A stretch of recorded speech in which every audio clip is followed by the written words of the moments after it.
Halos 40 milyong pisong ginastos daw ng Department of Public Works and Highways sa isang kalsada sa Legazpi, Albay. Pero naubos ng pondo, hindi pa rin tapos ang proyekto at hindi pa rin napapakinabangan ng publiko. Yan ang tinutukan ni Malu Manghas ng programang Investigative Documentaries.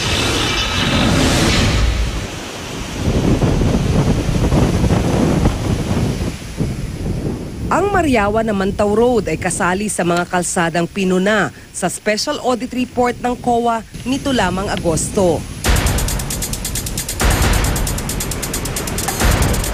Proyekto ito ng Department of Public Works and Highways o DPWH Region 5. Bahagi ito ng development plan ng probinsya na magdurugtong dito sa iba't ibang bayan sa Bicol Region.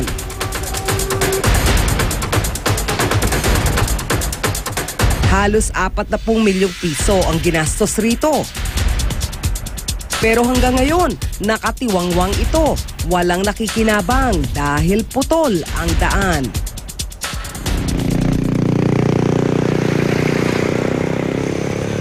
Ang High Tone Construction and Development Corporation ang kontraktor ng Mariawa na Mantau Road Project. Si Christopher Co ang general manager nito. Ang kapatid niyang si Elizalde Co ang chairman ng SunWest Construction and Development Corporation.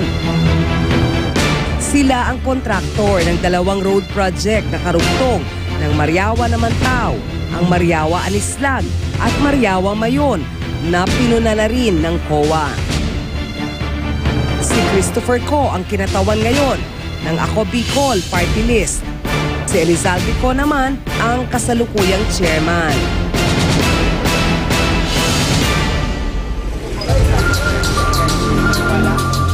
Noong nakaraang taon, 175 million pesos o 80% ng PDAF mula sa tatlong kinatawan ng Ako Bicol Party List ay napunta sa infrastructure project. Karamihan dito napunta sa Albay kung saan nakabase ang kanilang opisina. Ayon sa Philippine Center for Investigative Journalism o PCIJ, kabilang ang High Tone at SunWest Construction sa mga kumpanya na may pinakamalaking nakuhang kontrata sa DPWH mula noong 2000 hanggang 2008. Aabot ito ng halos 7 bilyong piso. Hindi bababa sa 10 kongresista ang may negosyo na may kinalaman sa construction mula noong 9th Congress hanggang 14th Congress. Sinubukan naming kunin ang pahayag ng SunWest at High Tone Construction pero hindi sila nagpaunlak ng panayam.